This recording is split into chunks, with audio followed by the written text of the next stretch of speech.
Well, hello, everybody. Adam Parks here with another webinar on receivables info. Today, I'm here with two good friends, Mr. Ian Winder from Latitude by Genesys and Mr. Charlie Bonner with NCB Management. How you guys doing today? Good. Thank you. Yep. Awesome. Well, I had wanted to put this panel together because one of the things that we've talked about through the years has really been about creditors. And from a creditor's perspective, why they need to be on a separate system of record than where they're lending their money. And I think it sounds kind of simpler, like, well, one system's for lending, one system's for collecting, but I think too many organizations get that confused. So before we jump into the conversation today, I wanted to lay the framework a little bit, and I'll have these gentlemen do introductions in a minute. But the reason I wanted to have these two gentlemen on was because Ian works in the system of record space, helping creditors with that type of software. And Charlie Bonner has been, with a number of different creditors through the years and has some experience not only working from the creditor's perspective, but actually building those types of systems and relationships on behalf of a recovery operation from the creditor perspective. So in order to kick it off here today, Charlie, why don't we start with you? Can you tell everyone a little bit about yourself and how you got to the seat that you're in today? Sure. Yeah, I started out, let's say a long time ago, right? Adam and I have known each other for a very long time. I've spent my time at Bank of America City and then at Chase, and then had the enjoyment seriously of helping start up Mercury Financial, which was formerly Credit Shop. So in all those positions, it either was from finance to pre-charge off to recovery to where I'm at today as Chief Acquisition Officer at NCB Management Services. So I get to see everything from beginning to end from both sides of the fence, which has really helped myself out and helped out with the team that I have built to where we really, really rely on that media and the documentation, how important it is to have that up front. And Ian can go right now and say even more, but it is crucial. So Ian, for anyone who has not had an opportunity to see you on one of our webinars or podcasts, can you tell everyone a little bit about yourself and how you get to the seat that you're in today? Sure. Ian Winder. I'm Director of Product Management here at Genesys. 100% focused on the Latitude collections and recovery solution that we offer. I've been in this space probably as long as Charlie, if not longer, and been with Genesys now, running product here for about 13 years. Prior to that, many years in the ARM space, actually on the agency and debt buyer side of the house, running technology. So the consumer of the solutions, and then shifted over to being the provider of the solution. So. Well, I think it provides some really great perspectives for the discussion today, because when we talk about why does a creditor actually need a dedicated software platform, I mean, it feels, again, like it's kind of obvious, right? Like they're just not the same thing. But Charlie, from your perspective, right, why have you always shifted more towards having a separate system from the loan management system for your collections and recovery? Yeah, I mean, some of it's going to be based on how the system was set up as a creditor, right? It depends on if you're using one of the large processors, right, that does all the credit card processing and so forth. They're just not built to handle any type of media on it. So you can't tag it to it. You can't index it. You cannot add anything to it. You have to be creative and find a different system to plug into it, right? Ian can attest to this. You have to be able to get that media out the door. It's crucial to having that. And in today's world, as we all know, you got to have all that to do your traditional collection. And if you go through a litigation process next, it is imperative to have that media right up front when you're selling an account or buying one, right? That's one of the audit features we have. So it's always been kind of like the Achilles heel in a sense, right? But now in today's world, we're starting to see folks really go towards those other companies, like say a Convoke and so forth, to help out with that media. But it is imperative to have that with you. And if not, you got to find a way to have it. I think the media piece is definitely a large portion of it, but even as simple as the accounting aspects of it, because you've got the mathematics of your accounting from a creditor standpoint are opposite of what you're dealing with from a debt buyer or an agency perspective. And even if you're the creditor who's managing it. Now, within the loan management systems, from your experience, like it must be rather difficult to sell, right? So we look at the three channels of debt collection. We're going to collect it. We're going to sue it. We're going to sell it. Yep. I mean, are loan management systems set up to manage those three processes? I feel like those are rather distinct. Yeah, they are distinct. I think Ian can jump in here too and say a little bit more around that. They are different. Go ahead, Ian. Yeah, to your point, Adam, initially, you've got origination and servicing platforms, and that's what their forte is. That's what they do. That's what they're built for. And when you shift into delinquencies and, unfortunately charge off and then off to debt sale, those systems aren't designed for that. They may have something bolted on to assist with it, but it's really not focused on that piece of the business operation, right? The recovery piece or the collections and then the recovery pieces of it. So, to Charlie's point, there's so many things that, excuse me, make up that process. Documentation being a significant one, especially in the debt sale and debt buyer world. But even before that stage, right? You need a system that's going to enable either you or your third-party partners and so on to effectively collect on those accounts and either get them back in good standing or collect the outstanding amount from a charge-off perspective. Agreed. I mean, when I look at this, I mean, let's use something even as simple from the litigation channel and talking about time to sue. I mean, I have yet to see a loan management system that's built to, kind of track and manage some of these KPIs that are absolutely integral to that process. Because now what, right? So I've got to be able to manage outsourcing. When I'm managing performing accounts, all of those accounts are being managed, in-house. Right, for the most part, or through partnerships, BPO services but it's all managed like a single system. But now I have to start managing multiple different channels simultaneously. So, Ian, I know that's something that you've spent some time kind of working your way through in terms of not only being able to push the media, but the account information that's necessary, and then the feedback from those servicers and putting them into a single location. So, how does that really differ from the creditor side of the world?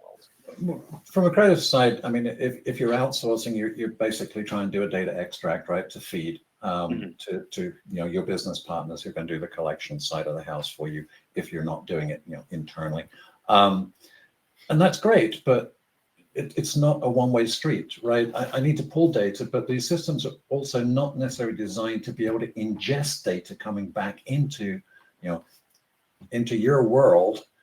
From a collections perspective, if it's been outsourced to an agency partner, yes, you need all of those updates back, right? Because that's the state of the account. And those platforms aren't designed for that. So what you need to look at is there a solution that can consolidate all of that, both my outbound flow, and it's not just getting the account out, it's any updates, everything else. Right. And then all of that feedback that you need to get back in to really understand what's happening with your business. And much as I hate to say it, the servicing and origination platforms aren't designed to do that.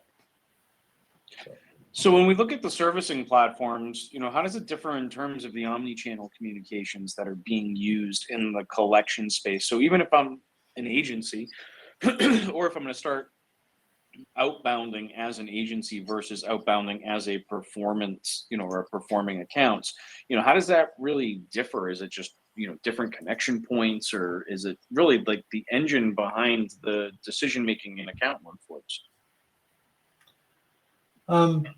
Yeah, it's different. Right? So when you think about that's it, way to say it. So if you think about like omni-channel type communications on a grantor side, on performing accounts, those are really and correct me if I'm wrong here, Charlie, but a lot of that is continuous customer service, internal additional marketing offerings, awareness, and so on, and those can be driven by different KPIs as to what you want to do. But when you think about an account flowing into that collections and then recovery cycle, that's a completely different level of communication. There's different triggers on it.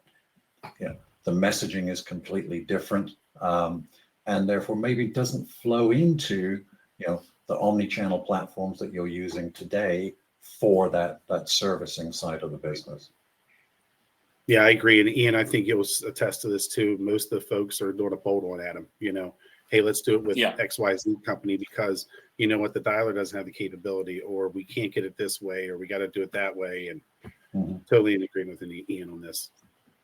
So on the collection side, you ultimately need to be a hub that sits in the center of other technologies. So it's Yeah, right, you're perfect. you're no longer just using a phone system to take these inbound calls or an IVR or even conversational AI, but now you're in a position where you've got to connect to a whole bunch of different sets of tools, and you probably got some workflow management type systems, or if you're leveraging any kind of artificial intelligence, for example, you're going to have to Mhm. hub out to all of these different pieces and parts and suck all that data back in together. Mhm. We talked a little bit about the sell it, collect it, or sue it, but Mhm. from a debt sales perspective, I would think that the loan management systems, even beyond the media, are just ill-equipped to manage direct payments, buybacks, right? Like those processes that ultimately are driving that debt sales process. Mhm. Yeah, I think a lot of folks do when they're selling do struggle with that because of just that's why there's some at 30 days, right? They can't get the payments out Mhm. for 30 days. They got to go in, run a script through it, Python, whatever you want to call it, right? And they got to get the money Mhm. to us. That's how it is. I had the same struggles everywhere I've been, right? Because they're Mhm. just not built that way. There's nobody sitting there saying, hey, let's go ahead and build Adams Parks a recovery system that says XYZ. He's plug and play and go. Mhm. Right? Either you got to Yeah. use different groups out there, like I mentioned before, Convo. Ethan's here on the call. There's different ways you can use Hey, that from us. Yeah, hey, Ethan. To say for outsourcing the accounts, get me everything in a one-stop shop. It is tough for creditors to do it. I've been to several of them, as you know, and so it is truly, truly a struggle. So let me ask you this, right? So as you've gone through the process of building out these recovery departments at various organizations, how many different resource pools do you need to pull from, right? Because it's not like you can just like call IT and be like, "Hey, I need to build something huge," right? Like that's kind of a stretched thin group across your organization. But like, how many different places do you have to go try and pull and coordinate resources from in order to get something like that done? It could be several, right? It could be internal with your own team, right, where they're pulling it, running a different script on it. But it depends on the payment processor, right, that we're using or the lending platform, right? We can Mhm. have folks behind. We build business requirements to say, hey, on this account XYZ we sold to Ian, I need you to pull in, September 1st through the 30th, pull everything that had a payment. So you have a Mhm. payment code. I don't want to get in all the details, but you understand what I'm saying, Anna. We have to build certain Sure. things out there, even just to pull the media. We need 13 Mhm. statements to satisfy that last payment, satisfy the last purchase, satisfy the charge off. All those things Mhm. are all different kind of requirements. It's just not one go in and plug and play. It has to be built out separately. Mhm. Sure. And all of those things are necessary for the collections process, but they're also Right. necessary under the RMAI certification program at this point as well. So it's now become Right. part of kind of the overarching infrastructure of the industry more so than it even has been of any one particular thing. So Great. as we kind of talk about these differences, Ian, I know from your perspective, one of the important pieces is getting everything onto one screen, right? As I'm Right. sitting here in Brazil right now, looking at a small laptop screen, being incredibly frustrated, I know that I can't operate like I can't operate at the same speed unless I can bring Mhm. all my information into one place. So how have you addressed that challenge? So yeah, when you think about as I kind of referred, earlier, a servicing platform may have a screen or two that is used in the collections cycle, but the important thing to your point is bring everything together for the agent who's looking at the account, working the account, Mhm. interacting with the customer, and not have to go click everywhere to get the relevant information. I've been on calls where I'll ask a question, they'll go, oh, 1 second while I go over here and look this up for you, right? But in the collections, you'll lose people when that starts Yeah. happening. So Yeah. the idea being around that, when you look at a specialized solution for collections, to me one of the key components is, to your point, how do I bring all of that most important information to the agent's attention as soon as they start looking at the account? Yeah, there's a Mhm. lot of other data there, but what's critical for that agent to be able to have a successful communication with the customer, and try and get them back in good standing again. Mhm. So from our perspective, from a technology perspective, we look at it from how do I make my my solution, because I'm a solution provider, flexible and configurable enough to be able to do that, given the diverse types of industries that we serve from a product perspective. Because some things that are relevant for company A in their accounts is not relevant for B, right? So again, and the type of account is critical in getting the right information, and we do that just by giving you that flexibility to bring it all together, regardless of the portfolio type or business type and state of the account as well. Yeah. Well, let's talk about the bridge between those two worlds, right? So you have this performing data set, you have this non-performing data set, right? And ultimately, you're going to need to build a bridge between these two worlds in order to move that information flawlessly back and forth to manage the post-sale support and other things. What kind of bridges have you seen that are being built between those? Is it a one-way communication coming in from the performance or the loan management system? Is it a two-way bridge and these things are talking to each other? Like, what's that data transfer look like?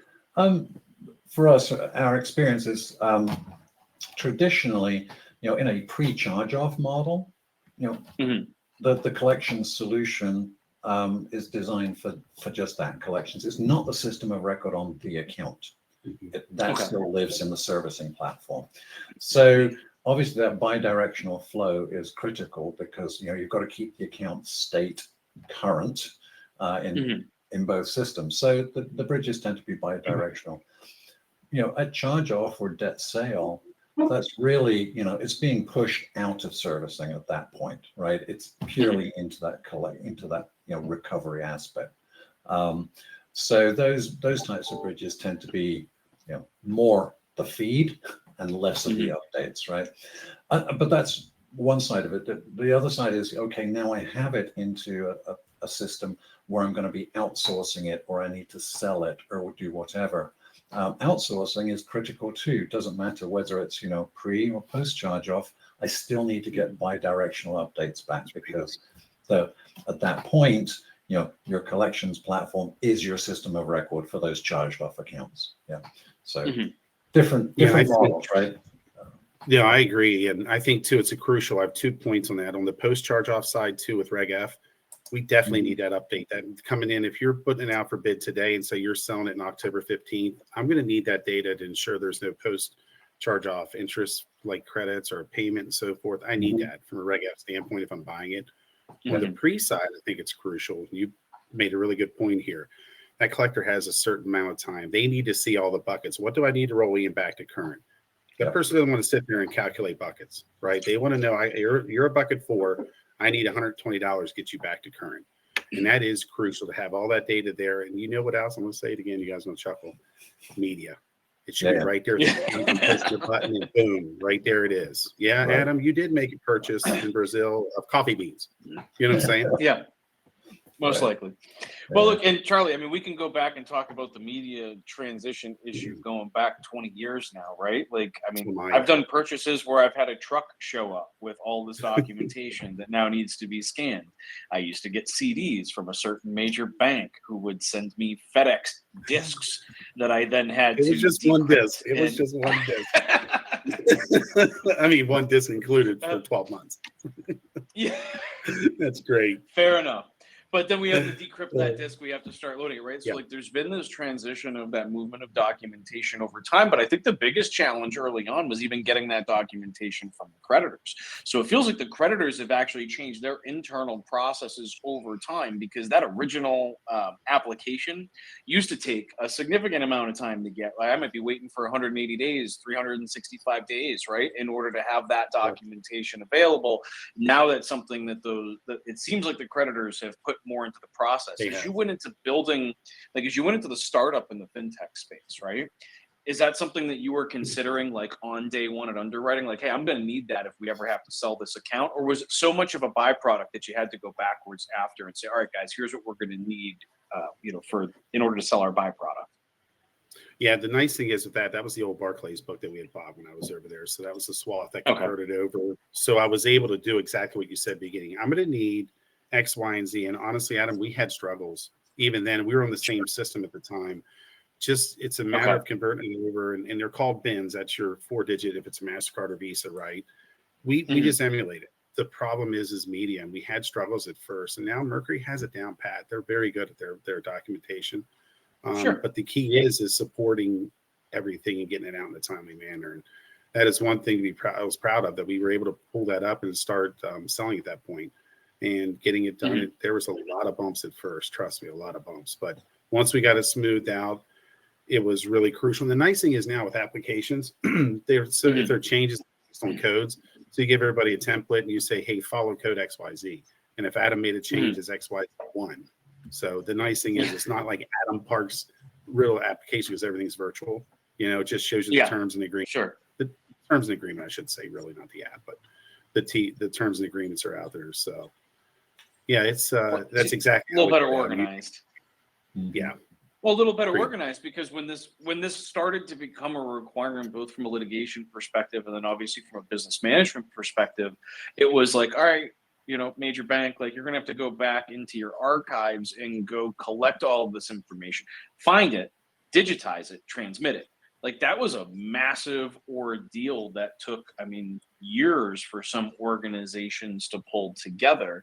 I'm not saying there's any organization you were involved in, but we all kind of saw this happen, right? Like, throughout the time period. Now that it's become a lot simpler, I think it's opened up the channels for litigation too. And not to go too far down the rabbit hole, but as you start looking at states, for example, that have reduced the statute of limitations time, I now have significantly less leeway by which I need to start litigating. And because I have less time to litigate, I need documentation even faster, right? I need information even faster in order for me to get that out to the law firms and get my time to suit. Because if I've only got 3 years to enforce my rights, I got to move pretty quick. Yeah. Agreed. And when you consider all the delays in starting. And Adam, you're spot on. I've had to do that. I'm not afraid to say that out loud, where I had to send out things, get it digitized because it was so old. Because it wasn't, there wasn't PDFs then. So it was that old. This was recently. This is before I joined NCB. But honestly, we had to do it, but it made us better, and everything was digitized. Then indexed, I could find it. Boom, done. But we had to do that, honestly, in order to set. Sure, but the OCR technology increased exponentially around 2012, right? Like, Adobe really kind of got optical character recognition together, and documentation became a lot easier to manage. And I've even been involved in projects of plugging that type of OCR technology back to Latitude in order to be able to get the documentation from a creditor, from through a debt buyer and out to the law firms. Because I always look at it as that kind of hub and spoke type of technology, right? Where I can go and pull information from a variety of different places, consolidate it from a collection standpoint, and then also transmit it out to the servicers. Because even though that I got it in bulk from you, I still have to slice it, dice it, and prep it in order to get it out to the third parties that are ultimately servicing the accounts for me. Ian, what's that process look like for you these days? It's been a minute since I've done it, so. Yeah. It's become a lot more automated, that whole process, right? When you think about, getting documentation, access to it, that's either going to come from the grantor, original loan docs, agreements, and so on. And even if I'm doing it internally, I can either take those, access those, and attach them to the account, because it's all account-centric information, right? Or people on the account-centric information. But to your point, the challenge then becomes if I'm outsourcing my servicing on those accounts, they need that documentation, right? So the automation of, okay, here's my accounts, and I've got particular types of documentation associated with these accounts. Get those out at the beginning, at the placement, right? Or if I'm sending it to a law firm, get them out at that point. They're going to come back for it. Why wait? Yeah. Obviously, there may be other interactions where updated docs need to be fed back and forth and so on. Sure. But too often in the background, in history, we didn't have that. And it was a highly manual process. To your point, you talk about scanning. Okay, now I've got it digitally. I have to get it to people. How am I going to do that? Email individual documents. What am I doing, right? And then there's the challenge. Okay, I send you a doc. Let's make sure it gets attached to the right account, the right record. Sure. So there's a lot of risk, obviously, if you start messing up how documents get associated with accounts and people. So from our perspective, we've looked at it, and it was a challenge, I guess, to some degree. It's only relatively recently, we've taken on the whole concept of let's manage the media as well, whether I have it or I have a link into a document management system where I can retrieve it from and then route it appropriately, and still manage that back and forth conversation that takes place about, hey, I need this doc if I don't have it, or I need an updated one, and then still automate that routing of documents. Along with that, at certain stages too in that collection cycle, you may be communicating digitally with the debtor, with the borrower, and they will also be looking for copies of that. So okay, now I've got a digital copy, how am I going to deliver that? So when you look at omni-channel communications, and obviously email becoming a significant player in the space now, the ability to deliver those documents electronically to the end. Well, I think people hear me say it all the time that debt collection is becoming an e-commerce business. In so many different levels, debt collection is becoming an e-commerce business, and the expectation of the consumer who used to have an online banking portal, right, is expecting to be able to go in and see and understand that documentation. Now, one other thing I want to point out there is that difference between scanning documents and understanding documents, because we can all stick it in a scanner, right? And then you end up with all these PDFs. But what does it actually mean if you don't have naming schemas, if you don't have this process by which to manage that documentation itself and to try and understand what's inside? That's all comes down to classification and categorization, right? Garbage in, garbage out. So if you can't tag those documents appropriately, you're still going to be hunt and peck looking for the right document to send out. That's just that ability of whatever system is dealing and managing that documentation flow to appropriately get the right accounts on the right people, but also classify that document appropriately. So similar to the way we're talking about documents, we're now required to track interactions, right? The 7 and 7 under Reg F, I think, becomes a whole other layer. Now, that's not a restriction when you're dealing with a loan management system, but that's something, Ian, I know from our previous conversations, all right, is something that you guys invested like over a year's worth of development cycle into being able to manage that in an appropriate fashion, not only in terms of, let's say, being a debt buyer or the creditor, but also the interactions that are coming from potentially multiple servicers or the transition between servicers and all of those types of things. So what does that look like for you today, right? Now you've got those tools in place. That's got to be significantly different than a loan management platform. Yeah, absolutely. Because to your point, it has to all be tracked and centralized. We talk to different entities, and some of them, we're managing that on our dialer. We're managing it over here. Well, not all of those calls and interactions go through the dialer, but you still have to manage to get all of that back. Whether you're working those accounts yourselves within an agent desktop, or you've sent the accounts out to a servicing to a business partner, you need to get that feedback back as well, because you're going to measure your partners on compliance. Let's not have an agency who's working my business violating Reg F. So getting that back is critical.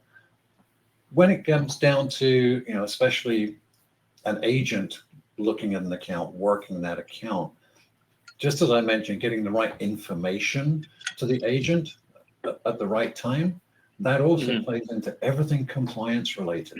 Let's make sure the agent has full visibility into that and give them the notifications. Hey, you can't call.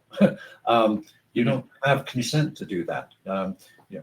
Validation period hasn't completed yet. I don't have, itemized balances have to now be tracked, right? Not just from loading that account in, but as that account progresses, all of that gets updated. So it's not a static data, it's dynamic, it evolves. And that system that you're dealing with has to be able to manage that process, which is kind of what we do, regardless of where any attempt may be, and so on. The one thing, you mentioned Reg F here, but let's also understand that we're omni-channel these days. We're digital communications, not just voice. And the Mhm. Reg F didn't specifically call out digital communications. It was more around telephony. Yeah. But if you're proactive in this, you're still tracking and managing around, and setting maybe your own controls around frequency of digital communications. Is that an attempt? Is that a contact? And so on. So, yes, 7 and 7 was a huge, for us and most people in the space, a significant investment, but it's also planning ahead, right? So not to Sure. get caught by these things in the background. But yes, it is critical to be able to bring all of that data, to be able to flow it back and forth if you need to do that, between servicing platforms or collection system of record or outsourced partners and so on. Agreed. I think the attempt to collect a debt, for example, is being viewed differently by different organizations with different risk tolerance levels. Yeah, and let's think back to, and my background is obviously in the collection space. We used to have clients that had SLAs. Oh, you need to make X number of phone calls, within a 7-day period, and it needs to be done within 48 hours, and so on. And now you've got all of that gets trumped, stepped on, if you like, by Reg F. So that's balancing that as well, because obviously sometimes you'll run into those the grantor side who's requesting more actions and activities than you can really perform. So, and it's different. It's different in tracking those, because to me, an attempt from my client wants me to make 7 attempts. An attempt is I place that call. That's not necessarily an attempt from a Reg F compliance standpoint, because if it didn't ring, that's not an attempt. Yes. So again, you've got to match those back and forth.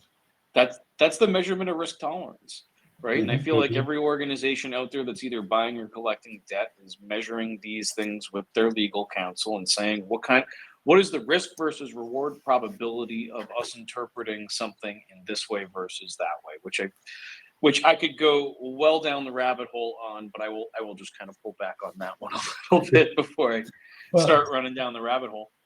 Just one commentary on that is, we obviously provide solutions across the whole spectrum of pre-charge off, post-charge off, and so on.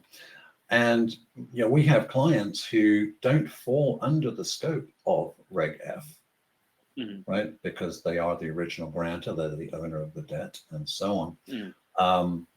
And they want to follow it, or stay within the Reg F boundaries, simply because it's kind of safe place to be. Tolerance.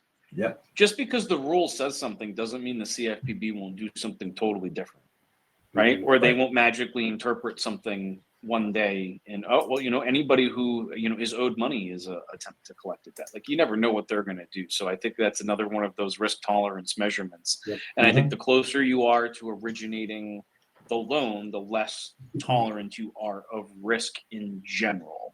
And I say that because they're, especially as you look at early fintech, right, as that became a thing, fintech organizations thought they were so good at underwriting that they really were not all that concerned with charge-off collections or any of that. It was all an afterthought. And then that afterthought required some serious looks at the chain of title situation and other things, right, as we started kind of going down that path. Because now they got to manage something totally different. So I think a lot of organizations sold because they just had nothing in place to attempt to collect a debt. And now I feel like that's changed a little bit, and you're seeing a little bit more of a diversification of those strategies. Any thoughts on that, Charlie? No, I think you're spot on. I think early stages, which I was part of there, it was like, look, we're not going to place this. We don't have a system to do it. We have no way of managing this. Even though we all on this call know how to do that, right? In a sense, we didn't have the system. It was going to be very FT driven behind the reporting, just even outsourcing out. Several folks on here understand what I'm saying. But yeah, they're now getting to that point where they're doing a little bit of sell place. Let's match and see what's going on. And also, Adam, the market's driving it. Pricing is starting to come down some. But we'll see what happens today, right, with interest rates. I don't even know if that happened yet. I haven't seen it, but we'll see what's going to go on there. I think we kind of know what's going to happen. It's really a big Yeah. question as to at what volume is Right. that change going to happen today. That's right. And I think there's risks versus rewards in that situation as well. Agreed. What they ultimately decide today, I think, will have a a fairly dramatic effect on the overall economy. But Agreed. you got to offset some of this inflation somehow. Agreed. Yep, totally. So from the outsourcing standpoint, when we look at some of these creditor situations, especially from a fintech perspective, now that they have started doing some of this champion challenger, if you guys have seen any of the stuff that I just did a podcast with Dan Simmons from TransUnion, and we've been releasing little snippets of that, talking about what's going on in the auto market. We were talking about the aggregated excess payment, right, and how consumers are really starting to hone that in. I mean, are we seeing where you feel like creditors are starting to feel that differentiation? Like we're seeing an increase in the volume of accounts, but a decrease in the liquidity of those accounts. It feels very 2007-ish. I mean, is anybody else feeling that same kind of vibe right now? I mean, it feels like those offsetting forces are really starting to become apparent. Yeah, I agree. I really do. And I think you're seeing that one in a couple things, right? Folks with their average payment size is down, right? It's the market. Gas prices, as we know, are up. Everything's going that way that impacts everybody, especially on this call. It's where that share wallet now, am I going to get groceries or am I going to charge on my credit card, just let it go delinquent, whatever, right?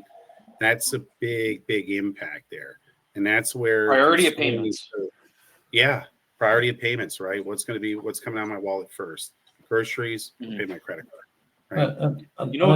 I think that landscape's changed in the last couple of years post-COVID.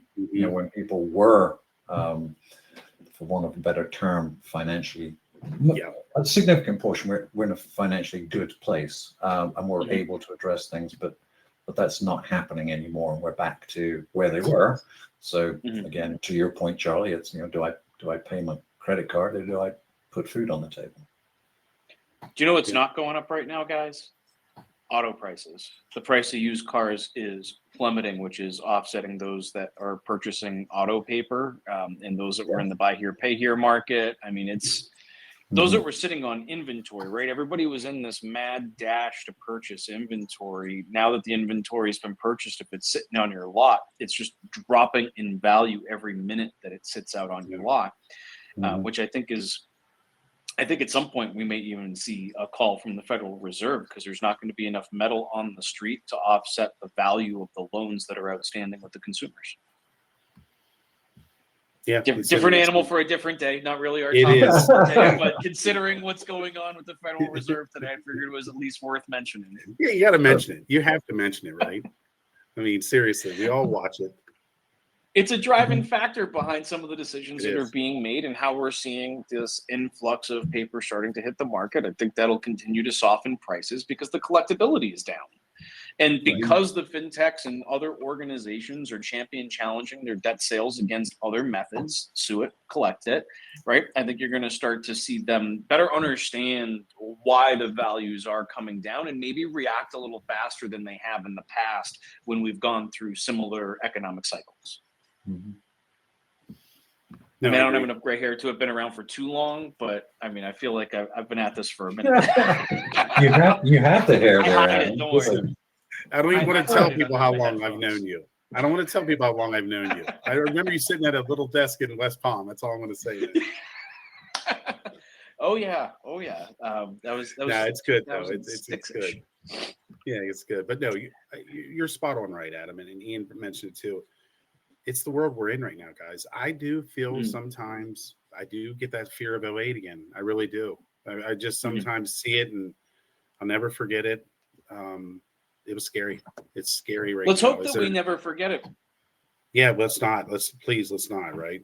But it's interesting what's going to happen over the next couple of months. That's all I'll say. So this brings me to a great next question for you, Charlie, right? From someone who sat in the creditor's seat for so long, with all these economic changes coming, what's the reporting and the KPIs start to look like that you're monitoring to identify these types of threats, which would ultimately change your strategy from a creditor's perspective, right? Yeah, exactly. It will. I mean, just say from the pre-charge-off side, we're going to look at everything from the average payment size. You'll see it there first. What's happening? How's it going? You'll see the 60 plus. They'll monitor that to a T, right? On the pre side to say, hey, at one point, I'm making all this up. These are fake numbers. Say you're at a 5%, 60 plus. Now you can see the trend, right? Average payment size is the key thing we look at. What's happening there? Why did I go from a 250 APS to now I'm at a 175? Why? Nobody has money, right? They're not paying smaller payments. What are we doing in the hierarchy? And then go to the post side of the business, right? What's happening? Everybody's going to DC debt settlements. I call them something different, but debt settlement companies. They're falling off the plan. They go from, say, beyond to NDR, right? There's so many things. There's factors we're looking at from a KPI. We have the morning dashboards we would look at and say, okay, here's the trend. What's happening in the back buckets? What's happening with straight rollers, right? No payments, 0 to 6 months done, right? If you're a card, right? Depends. Installment loans are about 120 days, 90 to 120 days. But, you know, there's been theories. I've talked with several CEOs around, like, is it a point in time where do we just charge off installment loans at 60 days, just go? Don't even call them. They're not paying. They're not going to pay. And that's something we do look at. And it's imperative because is it the time value of money again, right? Do you just sell it then? Do you try to collect it? Do you become passive, place it out? But yeah, those are a couple of the big KPIs we would always hone in on every single day and see what's going on in the market. But I've always looked at average payment size. If that starts going down, I'm like, we got a problem. Something's going on. Right. Yeah. Forget, I'm not from that side, but you know, some things I've got feedback on. But you build reports for that side. Yeah, but you build those reports, right? Yeah, right. We track stuff, right? And but it's also to your point, you know, you look at the bucketing, right? And understanding how it's flowing. It's not just like, okay, I'm in the 30 bucket, I'm in the 60 bucket. How close am I to getting to 90? Right? That's right. So that drives a lot of your other strategies as well, because you're trying to protect that roll rate and ensure you can try and minimize that as well, because that has a negative business impact as well as that debt ages out. Yeah. So you talk about some of your collection strategies and workflows. It's not just feed an account, feed an account, feed an account. It's target the right account that you want to feed, and the ability to get visibility into that and understanding what's happening with that inventory, which gets to your KPIs and your reporting and so on. But, yeah, one point to add to Ian really reminded me of something too. That's where, Ian, I think we would sit down and look at, okay, that person, is there now a hardship there? Can we do something for them?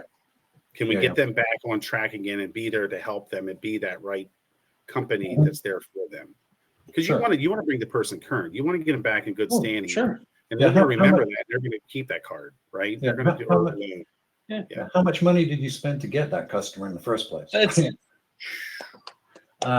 customer acquisition cost is the largest cost of a credit card issuer. The largest cost, man. The largest cost by like a lot. Look, when we start talking about charge-offs and we're talking about lending, this is not mine. I got this from one of my MBA professors, but there's only three things that matter in a business: the cash flow, the timing of the cash flow, and the risk associated with that cash flow. Everything else is ancillary to those three items. And so when we look at the cash flow, we say, okay, how much money is coming in? When is it coming in? And how much risk am I taking in order to generate that cash flow? And I think that drives a lot of our decisions in terms of how are we going to place and manage accounts going forward, right? Like as we have delinquencies, what are we going to do to manage those? But for me, I've always broken it back down to those three things. Look, that was the whole value of my MBA in 3 sentences. Yeah, but I think another piece to that too, and as the economy changes, it becomes potentially more critical, is you know, how much am I spending to do that? You know, am I spending $1 to collect a dime? And I think that also plays into, you know, how much do I invest into it versus having a business partner invest into it? And you know, from an outsourcing perspective, you know, I'm willing to put this effort into it, and at some point I'm going to make that decision. It's again to your point, risk reward. Yeah. So I think that can also play into understanding where you're at, from an investment standpoint before you do the decisioning as well. Is debt collection my strong suit? right? If I'm a bank or a creditor, like, is debt collection my core competency, or is that a core competency that I should be outsourcing to a third party? And so that's, I mean, different organizations with different levels, Mhm. right? Like, I know some banks are literally built on top of collection agencies, and I can't tell you how many collection agency owners I've seen through the years start lending practices, Yeah. right? They end up starting their lending, whether it be auto finance, credit card, fintech, whatever, because they've Right. got such a solid foundation in their ability to collect. Because there's only two things we can do as a lender if we can't collect money, right? We can raise the interest rate or we can restrict the availability of credit. We don't have a third lever. We've just got the two. Unless I'm missing something, Charlie. Like, please correct me. No, I mean, no, you're right, That's all and I that's got. why. No, I think you're right, and the thing is, I always chuckle on the recovery side. They only ever needed me when he wanted money, and then I became important, got what I wanted, right? But the issue is with collections. The funny part about it is that credit cycle, right? We all talk about the Mhm. the credit ecosystem, right? Without us, you're not going to lend. We're going to recover that money. We've already taken the NCL hit. The write-off's Mhm. there. Mhm. We can inject that capital back in. They can underwrite more and so forth. It is important. That's why you introduce yourself. Well, yeah, I'm a debt collector. That's what I do for a living. And it raises eyebrows. But then you explain to them why you say it, and then they're like, oh, okay, totally makes sense now. We are very important to the credit ecosystem. Mhm. And it's interesting because it's almost easier to explain it to people from other cultures, because I feel like it's become politicized to a certain extent in the United States. Like, again, I'm down here in Brazil, and I was Yeah. meeting with some architects and bankers and other folks that my wife is friends with, and I was sitting down explaining to them what it is that we do, and they were like, "Oh, well, you can't." It seems to be a much more understandable, risk versus reward probability than I think the general American public wants to admit to. Mhm. Because when we read that, it doesn't make for a sexy headline. Right. I'll start with that, right? Like, it really doesn't make for a sexy headline, but it is kind of the reality of our credit-based economy. And if I can't collect money, I only have two options. If I only have those two options, nobody likes either one of those options. Nobody wants to be Right. paying a higher interest rate, nor do we want to charge one just to offset our risk, right? Because we're Mhm. not actually making any more money by increasing that interest rate. We're just offsetting the risk of us losing money if we don't Right. offset that interest rate. So I think that goes down a whole other economic rabbit hole that I feel like we could probably do a 2-hour session on, Yeah. Exactly. especially leading into an election. Right. But as we talk about, and you've mentioned a couple times about the agent needing access to different information at different points in that life cycle and not kind of Mhm. digging through on the phone. We've talked a lot about media storage and access and kind of what that media flow looks like. So I won't kind of recoup those, but maybe we can kind of wrap up our discussion here talking about those omni-channel communications in that situation. And we've talked a little bit about it from the perspective of 7 and 7. But Mhm. I feel like the digital communications, or any of the communications that I would ultimately be using as a creditor versus or on the collection side of the world, are ultimately going to be coming from different vendors, because the strategies are being driven differently. When I'm a Yeah. creditor, I've got one strategy set in terms of my communications. When I'm collecting, I've got a very different one. What's been I've kind of throw this one out to both of you guys, but what has been your experience in terms of the differences in those communication strategies and how they're driven? From the feedback I get from our customers and how they're evolving Mm. and having to adjust to the omni-channel side of the house, it's become far more critical. And it's not just the ability to do it. Okay, everyone can do it, right? But Mhm. do I have the right workflow, the right drive? Am I taking into consideration where I've been successful on this account or with this person previously? Do they have particular preferences?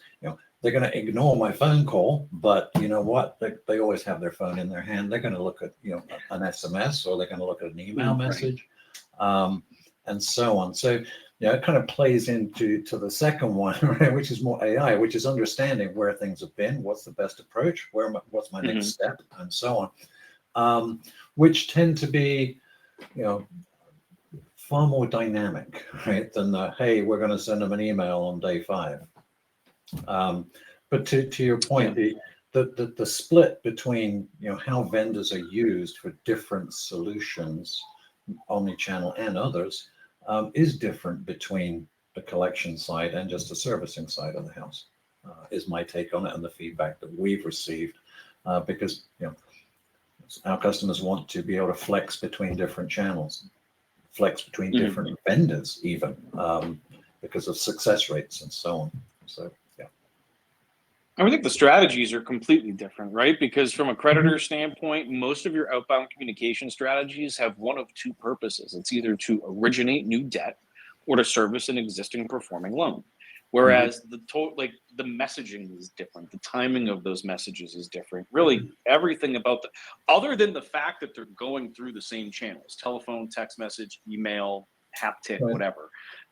Right? Other than they're going through the same channels, I don't think there's a lot of similarity between those communications, maybe other than from a collection standpoint, we've moved more towards some of those e-commerce type strategies in order to send out messages for an abandoned cart, for example. Consumer Mhm. comes in, authenticates themselves, they don't make a payment. All right, let me send them an abandoned cart message using e-commerce terminology. And so I feel like that's kind of the only similarity that I see between those two worlds. Charlie, any feedback on that? No, I agree with what you're saying. Ian said it well. I mean, there's certain things where I've seen, I'm talking creditor now, where, you want to do, say, the SMS process, right? You're figuring out how to do it. One of the greatest inventions, because we all travel a lot, right? I think is the payment reminder. I love that because I will forget. It's not that I'm doing it on purpose. I'm never past due ever. Sure. But I'm thank gosh for it, right? Because without it, sometimes I would be, because I just am traveling. I don't know what's going on, what's happening here. But I think Ian really did a great job of, from his talking with his clients, where, there are differences. It's different when you're on the recovery side. You don't have all the bells and whistles you have on the pre side. You really don't. I don't have the SMS at 5-day or this notice at soft sell or soft close at 60, right? It's usually sell or place. A lot of people try internal recovery units, the old IRUs. Tough, man, when you don't have the tools, right? But I think Ian really wrapped that up really in a good way. I don't have anything else to add on that. I think if it's not your core competency, then what? Go ahead. I was going to say it's also changing and evolving. We talk about OmniChannel. We think, okay, voice. I've got email. I've got SMS.